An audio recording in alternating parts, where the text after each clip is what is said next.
ये कहानी है एक ऐसे इंसान की जिसने सब कुछ खोकर ही सब कुछ पाया और आखिर में यही कहा, जो होता है सब अच्छे के लिए होता है। आदित्य की उम्र कोई ज्यादा नहीं थी, बस 25 साल का ही तो था। चेहरे पर थोड़ी दाढ़ी, आंखों में थकावट और दिल में ऐसा दर्द जिसे कोई देख नहीं सकता था। वो एक छोटा सा काम करता था, ईंटों की फैक्ट्री में मजदूरी। कोई बड़ा सपना नहीं था, बस 2 वक्त की रोटी और एक शांत रात। लेकिन किसे पता था कि जिंदगी उसकी परीक्षा ले रही थी, और वो भी ऐसी जो कई बार तोड़ देने वाली थी। आदित्य के मां बाप का कोई पता नहीं था, किस हाल में बिछड़ गए ये भी याद नहीं।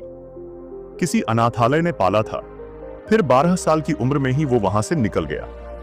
वजह क्या थी ये कोई नहीं जानता था, पर उसके बाद की जिंदगी सिर्फ एक चीज में बीती, संघर्ष। कभी होटलों में बर्तन धोए, कभी ठेले में सामान बेचा। लोगों ने कई बार लताड़ा, कई बार मारने तक की नौबत आई, पर उसने कभी हार नहीं मानी। पर हां, वो अंदर से धीरे धीरे टूट रहा था। एक बार उसे एक ईंट भट्टे में काम मिल गया। वहीं उसकी जिंदगी का एक नया अध्याय शुरू हुआ। वहां एक और मजदूर था, रामू काका, उम्र में उससे कहीं बड़े मगर दिल से छोटे बच्चे जैसे। उन्होंने आदित्य को समझाया, बेटा, दुख कोई भी हो, वक्त बदलता जरूर है। जो होता है अच्छे के लिए ही होता है। आदित्य ने मुस्कुराकर सिर हिला दिया, मगर दिल में कुछ नहीं बदला। एक दिन की बात है, भट्टे में हादसा हो गया।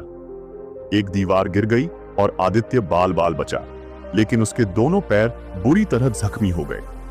महीनों बिस्तर से नहीं उठ सका, खाने को कुछ नहीं, मदद करने वाला कोई नहीं। रामू काका भी गांव चले गए थे। जिंदगी फिर वहीं खड़ी हो गई, जहां सब खत्म सा लगता था। पर इसी अंधेरे में एक नया उजाला हुआ। पास की झुग्गियों में एक बूढ़ा फोटोग्राफर रहता था, दयाराम जी। उन्होंने आदित्य की हालत देखी और उसे अपने पास बुला लिया। बोले, बेटा, तू क्या करता है? आदित्य ने कहा, अब तो कुछ नहीं कर सकता।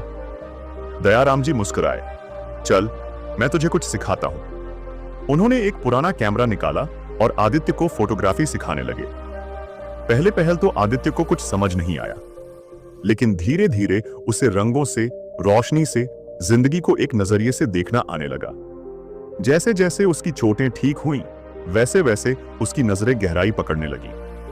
वो हर तस्वीर में एक कहानी देखने लगा, एक भावना, एक दिशा। उसने तय किया कि अब वो दुनिया को वैसा दिखाएगा जैसा वो महसूस करता है, सच, दर्द, सुंदरता। दयाराम जी ने उसकी पहली प्रदर्शनी लगवाई। बस 15 तस्वीरें, लेकिन हर तस्वीर में एक सच्चाई थी। लोग आए, देखा और दंग रह गए।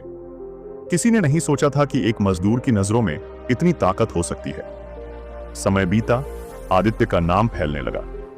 अखबारों में खबर छपी, फुटपाथ से फोकस तक, एक अनाथ की अनोखी दुनिया। इंटरव्यू हुए, पुरस्कार मिले, लेकिन उसके चेहरे पर वही सरल मुस्कान थी। पर एक दिन जब उससे पूछा गया, आदित्य, अगर वो हादसा नहीं होता तो? उसने कहा, शायद मैं आज भी ईंटें ढो रहा होता।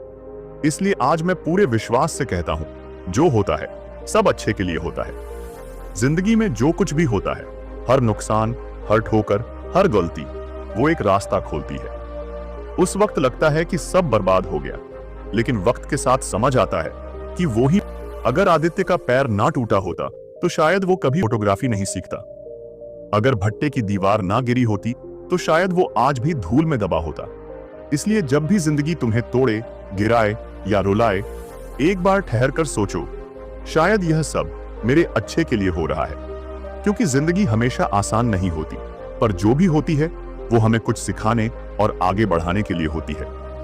अगर इस कहानी ने आपके दिल को छुआ हो तो एक बार लाइक जरूर करें, कमेंट में लिखें